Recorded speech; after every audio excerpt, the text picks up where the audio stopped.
ಮಾದಕ ವಸ್ತುಗಳನ್ನು ಮಾರಾಟ ಮಾಡುವವರ ಮನೆಗಳ ಮೇಲೆ ಬುಲ್ಡೋಸರ್ ಹತ್ತಿಸಿ ಅವುಗಳನ್ನು ಕೆಡವಲು ನಮ್ಮ ಸರ್ಕಾರ ಸಿದ್ಧವಿದೆ ಎಂದು ಗೃಹ ಸಚಿವ ಡಾಕ್ಟರ್ ಜಿ ಪರಮೇಶ್ವರ್ ತಿಳಿಸಿದ್ದಾರೆ. ಸಂಕ್ರಾಂತಿ ಅಧಿವೇಶನದ ಬಳಿಕ ಡಿಸಿಎಂ ಡಿಕೆ ಶಿವಕುಮಾರ್ ಮುಖ್ಯಮಂತ್ರಿಯಾಗುತ್ತಾರೆ ಎಂದು ರಾಮನಗರ ಶಾಸಕ ಇಕ್ಬಾಲ್ ಹುಸೇನ್ ಸ್ಫೋಟಕ ಹೇಳಿಕೆ ನೀಡಿದ್ದಾರೆ. ನಾಯಕತ್ವ ಗೊಂದಲ ವಿಚಾರದಲ್ಲಿ ಸಿಎಂ ಸಿದ್ದರಾಮಯ್ಯ ಮಾತೆ ಫೈನಲ್, ಅವರ ಮಾರ್ಗದರ್ಶನವೇ ನಮಗೆ ಅಂತಿಮ, ಅದರಂತೆ ನಾವು ನಡೆಯುತ್ತೇವೆ ಎಂದು ಸಿಎಂ ಪರ ಸಚಿವ ದಿನೇಶ್ ಗುಂಡೂರಾವ್ ಬ್ಯಾಟ್ ಬೀಸಿದ್ದಾರೆ.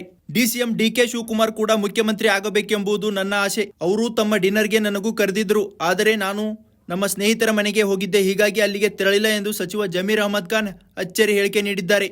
ಬೆಂಗಳೂರು ಮೆಟ್ರೋಗೆ ಮೇಡ್ ಇನ್ ಇಂಡಿಯಾ ಮೊದಲ ಚಾಲಕ ರಹಿತ ರೈಲು ಸೇರ್ಪಡೆಯಾಗಿದ್ದು, ಈ ರೈಲನ್ನು ಬಿಇಎಂಎಲ್ ಅಭಿವೃದ್ಧಿಪಡಿಸಿದೆ.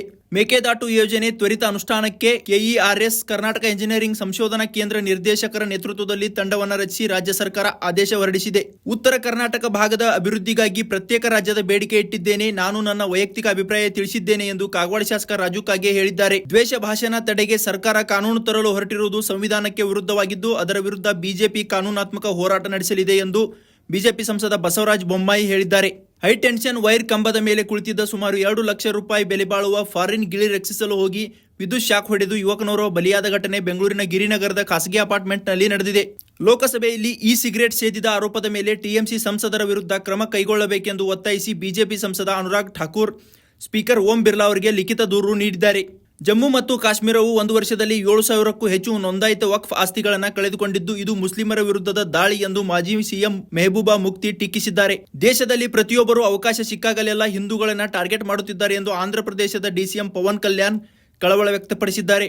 ಇಂಡಿಗೋ ವಿಮಾನ ಸೇವೆಯಲ್ಲಿನ ವ್ಯತ್ಯಯಕ್ಕೆ ಕಾರಣರಾದ 4 ವಿಮಾನ ಕಾರ್ಯಾಚರಣೆ ಇನ್ಸ್ಪೆಕ್ಟರ್ಗಳನ್ನು ವಿಮಾನಯಾನ ಸುರಕ್ಷತಾ ನಿಯಂತ್ರಕ ಡಿಜಿಸಿಎ ಅಮಾನತುಗೊಳಿಸಿದೆ.